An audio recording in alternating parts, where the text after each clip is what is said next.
Pritha, and that's Vikram behind the camera. This weekend, the weather in South England was predicted to be somewhat sunny, slightly rainy, very windy, and quite chilly. That did not stop us though from taking a 4-hour drive from our home in London to this beautiful place in southwest England called Torquay. Now, Torquay is in Devonshire, and it is also known as the English Riviera. It has got a lovely accessible beach, some beautiful boutiques, and incredibly good locally produced fresh food. I can easily see that on a good weather day, this can give its French competitor a run for its money. We are more interested though in Torquay's most famous resident, the Queen of Crime, Dame Agatha Christie. One of the best-selling authors of all times, Agatha Mary Clarissa Miller was born to wealthy parents here in Torquay, where she also spent her childhood. If you look around the place, you can see how this must have influenced her writing. Christie fans like us can follow her footsteps by going on the Agatha Christie Mile Tour, which is a short, easy 1-mile-long trail. I am ready with my dumb witness and my partner in crime there behind the camera to discover the ABC of Agatha Christie. Our tour began at the majestic seafront hotel called the Grand Hotel, where Agatha Christie spent her honeymoon night with her first husband Archie Christie in 1914.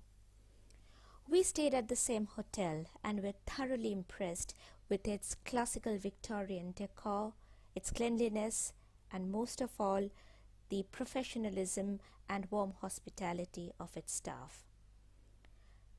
The best feature of the hotel is the huge lounge called the Compass Bar, overlooking the most gorgeous part of the bay. No prizes for guessing what my favorite part of this hotel was. Right opposite the hotel is the Torquay train station. In 1990, Agatha Christie's birth centenary year, David Suchet's Hercule Poirot met Joan Hickson's Miss Marple on the platform of their station, an event which never really happened in any of Christie's books. Just across the road, a short walk through the picturesque King's Garden took us to this beautiful place called Torre Abbey, a medieval monastery with a Georgian house which is now a museum. In the sprawling gardens, we found the Potent Plants collection, a botanical homage to Christie's keen knowledge of toxic plants and potions, something she acquired during her essential work as a nurse and as a pharmacist during the First World War. We then followed the wide promenade around the bay to reach the Princess Pier, where young Agatha spent many hours roller skating, her favorite activity, and where we decided to take a much-needed ice cream break.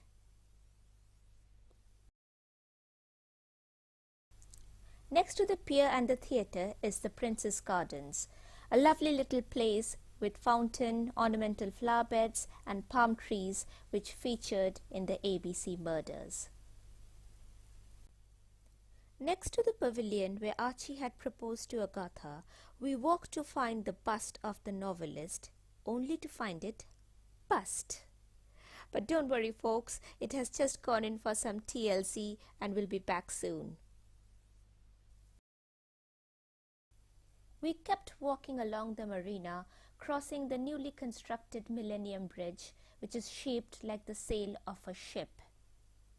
At the end of the quay, right next to the Beacon Hill, we came to Beacon Cove, where young Agatha had almost drowned.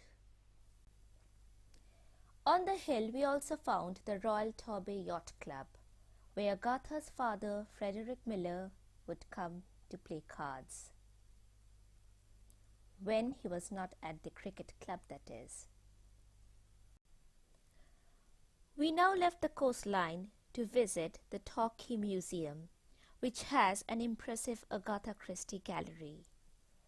To our disappointment though, the museum is only open from Mondays to Saturdays from 10 to 15 past 3 in the afternoon. We were inching our way towards the last stop when Torquay's oldest pub caught our attention, which is anything but just a hole in the wall. The interiors are cozy yet classic. The food is delicious, made with local produce, and this seemed just the right place to enjoy a hard-earned pint. The last stop of the Agatha Christie Mile Trail is the elegant cliffside property, the Imperial Hotel, where Christie loved to socialize. This is featured in several of her novels like Peril at End House, The Body in the Library, and Sleeping Murder. We decided to explore the novelist's Devon connection further by visiting Greenway, her holiday home, and to her the loveliest place on earth. It took us about 20 minutes to arrive here by car, but taking the ferry through the River Dart is also an option worth exploring. Greenway is indeed a lovely place with acres of lush woodland surrounding a Georgian mansion overlooking the estuary, and where the author spent quality time with her second husband, Max Mallowan, her daughter, and her grandson. Greenway now belongs to the National Trust, but it still retains its original contents.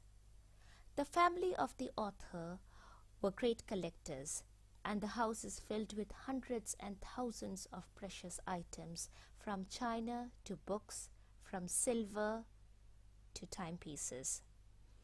Amongst other things, you will find here the mahogany toilet seat which travelled with the author to the Middle East, where she accompanied her archaeologist husband during his excavations. I was also quite thrilled to find a portrait of a sad dog who was the inspiration behind the lovable terrier Bob in The Dumb Witness.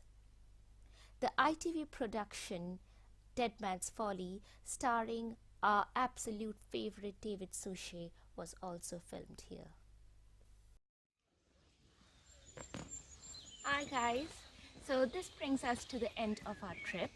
The last 2 days we have realized how much Torquay, and in fact the entire English Riviera, has to offer to nature lovers, food lovers, of course literature lovers, and even to people who just want to have some nice time out in the sun. Even though Devonshire is a popular tourist destination amongst people living in the United Kingdom, for some reason it doesn't seem to be as popular among international tourists. For example, none of our friends from India who visited England had included Torquay in their itinerary, even though Agatha Christie is hugely popular in India. I do hope though that this video has managed to tickle your little grey cells, and that Devon will see you soon.